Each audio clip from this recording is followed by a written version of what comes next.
வணக்கம் மக்களே, welcome to Tamil factory.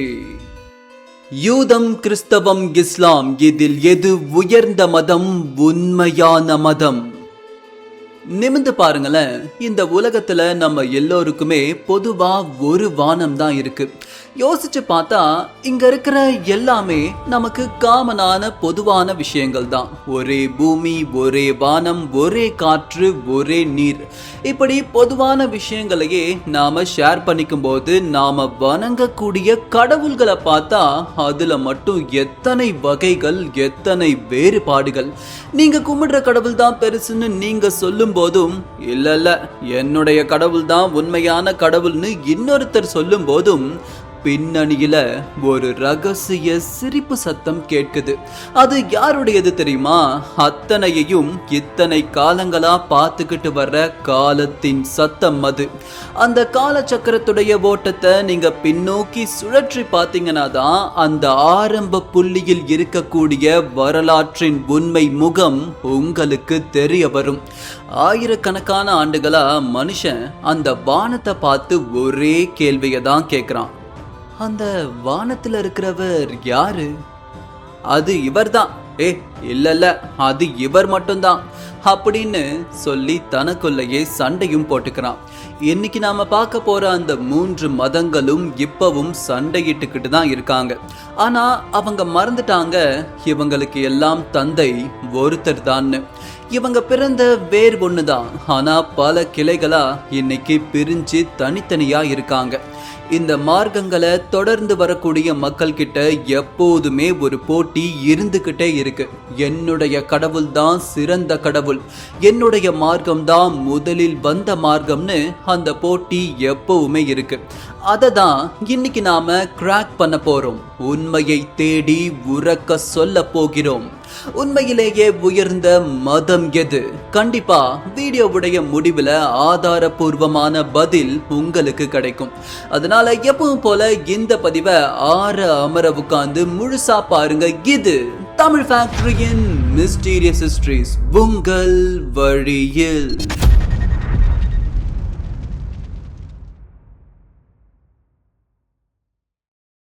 சுமார் 4000 வருடங்களுக்கு முன்னாடி பாலைவனத்துடைய மணல் காத்துல ஒரு மனிதர் நடந்து போய்கிட்டு இருந்தாரு. அவருடைய பெயர் ஆப்ரஹாம், அப்படி இல்லைன்னா இப்ராஹிம். இவர்கிட்ட இருந்துதான் எல்லாமே ஆரம்பிச்சது. இன்னைக்கு உலகத்தையே ஆட்டி படைக்கிற இந்த 3 பெரிய மதங்களான யூதம், கிறிஸ்தவம் மற்றும் இஸ்லாம், இந்த 3க்கும் ஒரே தந்தை இவர்தான். ஆனா ஒரே தந்தை கிட்ட இருந்து வந்த பிள்ளைகள் ஏன் இன்னைக்கு வெவ்வேறு திசையில் இருக்கிறாங்க? அன்னைக்கு ஆப்ரஹாம் கும்பிட்ட அதே கடவுளை தான் இன்னைக்கும் இவங்களும் வணங்குறாங்க. ஆனா முறைகள் வேற, பெயர்கள் வேற. சரி, இன்னும் ஆழமா வரலாற்றுக்குள்ள போகலாம். மத்திய கிழக்கு பாலைவன மணலில் இருந்துதான் இந்த கதை தொடங்குது. இன்றைய இஸ்ரேல், பாலஸ்தீனம், சவுதி அரேபியா, அந்த காலத்துல இந்த பகுதிகளில் வாழ்ந்த மக்கள் பல வெவ்வேறு கடவுள்களை வணங்கிக்கிட்டு இருந்தாங்க. மனிதன் இயற்கை சக்திகளை பார்த்து பயந்தான். ஆனா ஆப்ரஹாம் அப்படிங்கிற ஒரு மனிதர் தான் யாரும் சொல்லாத ஒரு வித்தியாசமான கருத்தை முன் வச்சாரு. அதுதான் ஒரே கடவுள் கோட்பாடு. இத ஆங்கிலத்துல மோனோதியிசம்னு சொல்வாங்க. இந்த ஒரு எண்ணமே உலக வரலாற்றை புரட்டி போட்டது. இந்த எண்ணத்துல இருந்துதான் முதல்ல யூத மதம் உருவாச்சு. ஆமா, நீங்க கேட்டது சரிதான். முதல்ல ஆபிரகாமிய கருத்துக்களை உள்வாங்கி ஒரே கடவுள் கோட்பாடோட உருவாகிய முதல் மதம் யூத மதம் தான். அப்போ கதை இங்கேயே முடிஞ்சு போச்சுன்னு நிறைய பேருக்கு தோணலாம். விஷயம் என்னன்னா, யூத மதம் ஒரு குறிப்பிட்ட புள்ளிக்கு மேல எவால்வ் ஆகவே இல்லை. அது தன்னைத்தானே ஒரு கட்டுக்குள்ள சுருக்கி வச்சுக்கிச்சு. ஆப்ரகாம் அவர்களுக்கு 2 மகன்கள் இருந்தாங்க. ஒருத்தர் ஈசாக், இன்னொருத்தர் இஸ்மாயில். இதுல ஈசாக்குடைய மகன் யாக்கோபுக்கு மொத்தம் 12 மகன்கள் பிறக்கிறாங்க. இந்த 12 வாரிசுகள் பல்கி பெருகிதான் ஒரு இனக்கூட்டமா மாறி அது யூத மதமா மாறுச்சு.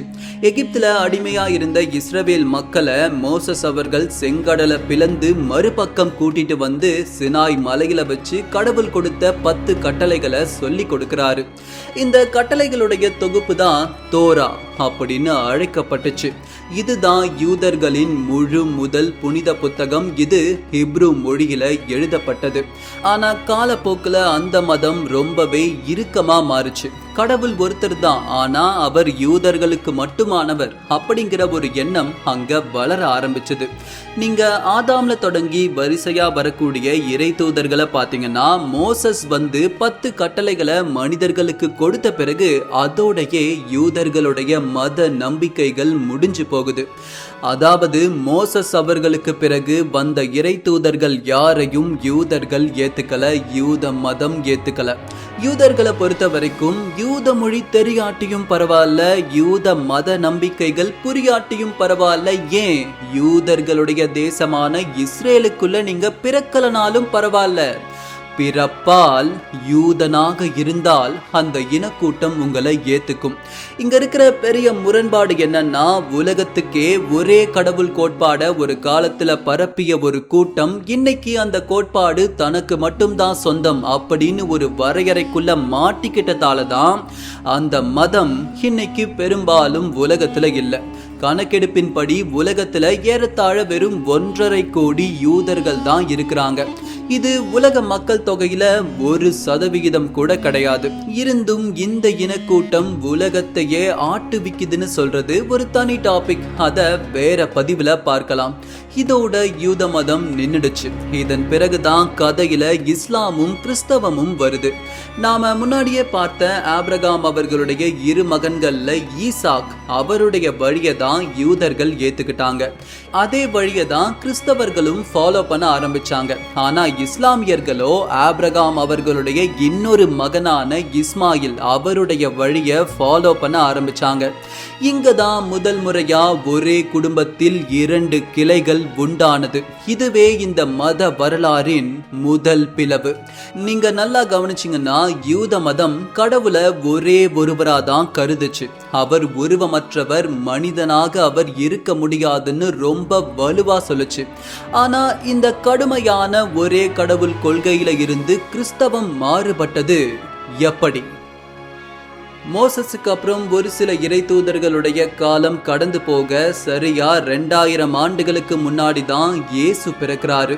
இயேசு அவர்கள் பிறந்து வளர்ந்து பல அற்புதங்களை நிகழ்த்தி இரத்தப்போக்கு இருந்த பெண்ணுக்கு தன் வல்லமையால் மோட்சம் கொடுத்து, தண்ணீரை திராட்சை ரசமாக மாற்றி 5 அப்பங்களும் 2 மீன்களும் கொண்டு 5000 பேருக்கு உணவு கொடுத்து, பார்வையற்றவர்களுக்கு பார்வை கொடுத்து, தொழுநோயாளியை குணப்படுத்தி, இப்படி பல விஷயங்களை இயேசு அவர்கள் செய்து வரும்போதுதான் அவர் மேல யூத மத போதகர்களே, அதாவது யூத மதத்தில் இருக்கிற தவறுகளை களைய வந்த அவரையே சிலுவையில் அரைஞ்சு அவருடைய சகாப்தத்தை முடிக்கிறாங்க.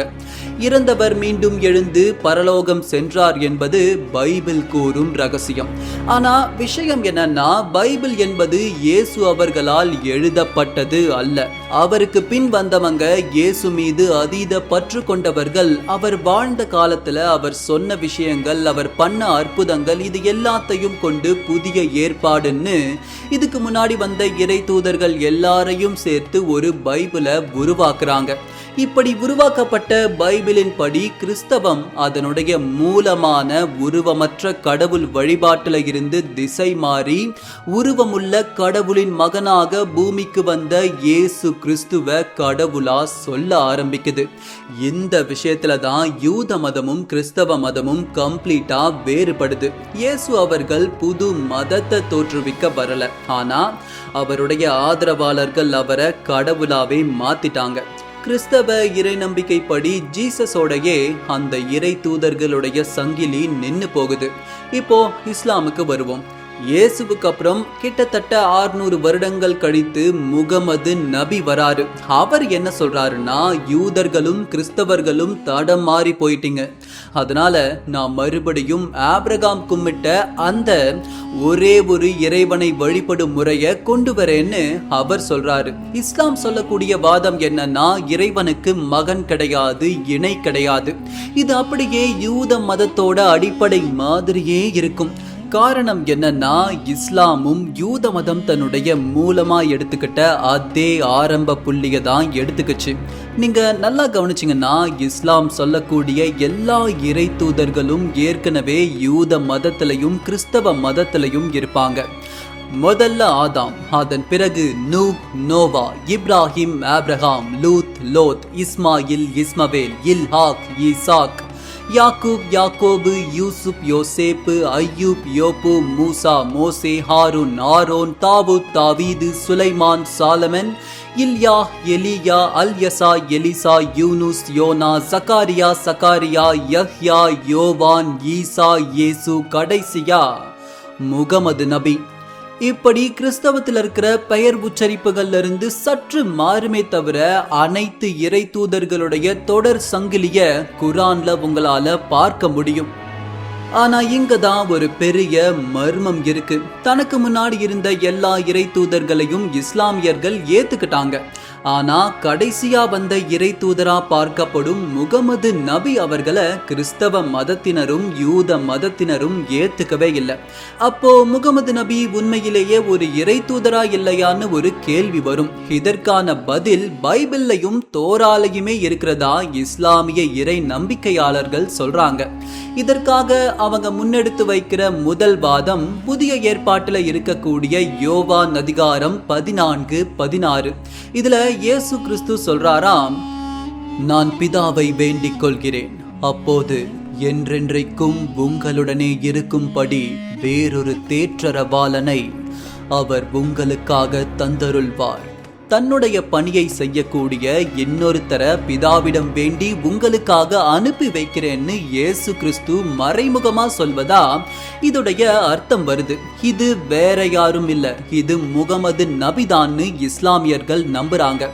அதே யோவான் 1:21 அந்த அதிகாரத்தின்படி யூதர்கள் யோவான் கிட்ட வந்து 3 கேள்விகளை கேட்கிறாங்க. நீங்க தான் மெசையாவா, அதாவது கிறிஸ்துவான்னு முதல் கேள்வியை கேட்கிறாங்க. இரண்டாவதா நீங்க எலியாவான்னு கேட்கிறாங்க. மூன்றாவதா நீங்க தான் அந்த தீர்க்க தரிசியான்னு கேட்கிறாங்க. இது 3க்கும் யோவான் இல்லைன்னு ஒரே பதில் தான் சொல்லி இருப்பாரு. ஆக பிறக்க போகும் இயேசு பற்றி அவங்களுக்கு தெரிஞ்சிருக்கு.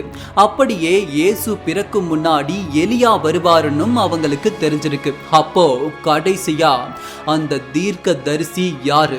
இது கண்டிப்பா எதிர்காலத்துல வரக்கூடிய முகமது நபியை தான் குறிக்குதுன்னு இஸ்லாமியர்கள் சொல்றாங்க. இப்படி ஒரு சில மேற்கோள்களை காட்டி முகமது நபி அவர்கள் தான் கடைசி இறை தூதர்னு இஸ்லாமிய மார்க்கம் சொல்லுது. அப்போ ஒரே கடவுள் கோட்பாட அப்படியே மாற்றாம வச்சிருந்து அனைத்து இறை தூதர்களையும் ஏன் இயேசு அவர்களை கூட இறை தூதரா ஏத்துக்கிட்ட இஸ்லாமிய மார்க்கம் தான் உயர்ந்ததான்னு கேட்டீங்கன்னா இப்பதான் கவுண்டர் ஆர்கியூமெண்ட் எடுத்துக்கிட்டு கிறிஸ்தவ இறை நம்பிக்கையாளர்கள் வராங்க. கிறிஸ்தவர்கள் என்ன சொல்றாங்கன்னா இயேசுதான் கடைசி பலி, அவருக்கு அப்புறம் ஒரு இறை தூதர் வர வேண்டிய அவசியம் இல்லைன்னு வாதிடுறாங்க. அது மட்டும் இல்லாம பைபிள்ல சொல்லப்பட்ட அந்த தேற்றரவாளன் என்பது ஒரு மனுஷன் கிடையாது, அது பரிசுத்த ஆவின்னு அவங்க விளக்கம் தராங்க. இந்த இடத்துல பரிசுத்த ஆவினா என்னன்னு சில பேருக்கு புரியாம இருக்கலாம். கிறிஸ்தவர்களுடைய நம்பிக்கைகள் படி கடவுள் என்பது 3 விடயங்களை உள்ளடக்கியது. Holy God and the Son and the Holy Spirit, அதாவது பிதா மற்றும் அவருடைய மகன், அதை தொடர்ந்து பரிசுத்த ஆவி. இத ட்ரினிட்டின்னு அவங்க அழைக்கிறாங்க. ஆக அவங்க சொல்வது படி தேற்றரவாளன் என்பது அந்த பரிசுத்த ஆவியை குறிக்குது. மேலும் யோவான் 10:30 அந்த அதிகாரத்துல நானும் பிதாவும் ஒன்றாக இருக்கிறோம் அப்படின்னு இயேசு கிறிஸ்து சொல்றாரு. இந்த இடத்துல இயேசுவும் கடவுளும் ஒரே தெய்வீக தன்மையை கொண்டவர்களா இருக்காங்கன்னு கிறிஸ்தவர்கள் நம்புறாங்க. இதன் அடிப்படையில தான் இயேசு கிறிஸ்துவே கடவுள்னு அவங்க வாதம் செய்யறாங்க. இதே மறுபக்கம் யூதர்கள் கிட்ட வந்தோம்னா அவங்க இயேசு கிறிஸ்துவ இன்னும் ஏத்துக்கவே இல்லை. நம்ம முன்னாடி பார்த்தோமே அந்த மெசேயா, அதாவது அவங்க மதம் சொல்லக்கூடிய ரட்சிப்பாளருக்காக இன்னுமே அவங்க காத்திருக்காங்க. இந்த மாதிரி ஒவ்வொருத்தரும் ஒவ்வொரு காரணத்தை சொல்லி ஒருத்தர் மறுக்கிறாங்க. ஆனா நீங்க இதையெல்லாம் தாண்டி கொஞ்சம் ஆழமா யோசிச்சு பார்த்தீங்கன்னா ஒரு விஷயம் புரியும். இவை எல்லாமே ஒரே மதம்தான். யூத மதம் ஒரே இறைவன் அப்படிங்கிற கோட்பாடை கொண்டு இருக்கு. மோசஸுக்கு அப்புறம் வேற எந்த இறை தூதரையும் அது ஏத்துக்கல. இதை இஸ்லாமுக்கு வந்தோம்னா அது அனைத்து இறை தூதர்களையும் ஏத்துக்குச்சு. அதே நேரம் அதோடைய மூலமான ஒரே இறைவன் அந்த கோட்பாடை அது மாத்திக்கல. இது ரெண்டுத்துக்கும் இடையில கிறிஸ்தவம், நான் கடவுளையே பார்த்துட்டேன், அவருடைய உருவத்தை என் கண்களால கண்டுட்டேன், அவர்தான் பிதாவாவும் இருக்கிறார், அவர்தான் மகனாவும் இருக்கிறார், அவர்தான் அந்த பரிசுத்த ஆவியாகவும் இருக்கிறார், இவை அனைத்தும் சேர்ந்த ஒரு கடவுள் தான் இயேசு கிறிஸ்து அப்படின்னு சொல்லுது. ஆக ஒரு தந்தையிடம் இருந்து பிரிந்து வந்த இந்த அனைத்து மதங்களும் ஒரு கடவுள் தான் இருக்கிறார் என்று ஆழமாக சொல்கிறது. ஆனா அத அவங்க பார்க்கிற விதங்கள் தான் மாறுபடுது. இந்த பதிவுடைய அடிப்படை சாராம்சமே, மதம் அப்படிங்கிறது ஒரு மனிதனை நல்வழிப்படுத்த உருவாக்கப்பட்ட ஒரு கருவி. அதனால ஒரு மதம் இன்னொரு மதத்தை விட உயர்ந்ததுன்னு சொல்றதே ஒரு முட்டாள்தனம். அந்த மாதிரி தேவையில்லாத ஆர்குமெண்ட்ஸை தான் நம்ம பதிவுகளுடைய கமெண்ட் செக்ஷன்லயே நிறைய பேர் பண்ணிக்கிட்டு இருக்காங்க. எப்படி ஒரு ஆத்துல தண்ணி ஓடும் போது சில அழுக்குகள் சேருமோ, அதே மாதிரி மதங்கள்ல காலப்போக்குல சில குறைகள் சேர்ந்திருக்கலாம். ஆனா அதோடைய ஓட்டம் நிக்கவே இல்லை. அது தன்னைத்தானே புதுப்பிச்சு மனித சமுதாயத்திற்கு பல நல்ல நெறிமுறைகளை உருவாக்கி கொடுத்திருக்கு. உண்மையை சொல்ல போனா மதம்ங்கிறது ஒரு பாலம் மாதிரி. நீங்க அந்த பாலத்துக்கு மேலேயே உட்கார்ந்துகிட்டு இருந்தீங்கன்னா அக்கறைக்கு போக முடியாது. பாலத்துடைய வேலை உங்களை அக்கறைக்கு கொண்டு போய் சேர்க்கிறது தான். அக்கறையில என்ன இருக்கு? அங்க வெறும் அன்பு மட்டும் தான் இருக்கு. நீங்க கடவுளை அடையணும்னு நினைச்சா முதல்ல உங்க சக மனுஷனை நேசிக்க கத்துக்கணும். நீங்க உங்களுடைய மதத்துக்காக மத்தவங்களை வெறுக்க ஆரம்பிச்சீங்கன்னா நீங்க உங்க மதத்துடைய அடிப்படை நோக்கத்திலேயே தோத்து போயிட்டீங்கன்னு தான் அர்த்தம். எதுக்காக சொல்றேன்னா, எந்த ஒரு உண்மையான இறை தூதரும் வெறுப்ப பரப்ப இந்த உலகத்துக்கு வரல. முடிவா நான் ஒண்ணு சொல்றேன். மதத்துடைய சட்ட திட்டங்கள்ல இருக்கிற குறைகளை விட்டுட்டு அதுல இருக்கிற புனிதமான அந்த அன்பை மட்டும் எடுத்துக்கோங்க. நீங்க எப்போ மத்தவங்க மேல அன்பை காட்ட ஆரம்பிக்கிறீங்களோ அப்பவே நீங்க ஒரு சிறந்த மதவாதி ஆயிடுறீங்க. நீங்க ஆபிரகாமுடைய மகனா இருக்கலாம், இயேசுடைய சீடனா இருக்கலாம், இல்ல நபியுடைய உம்மத்தா கூட இருக்கலாம். ஆனா முதல்ல நீங்க ஒரு அன்பான மனுஷனா இருங்க.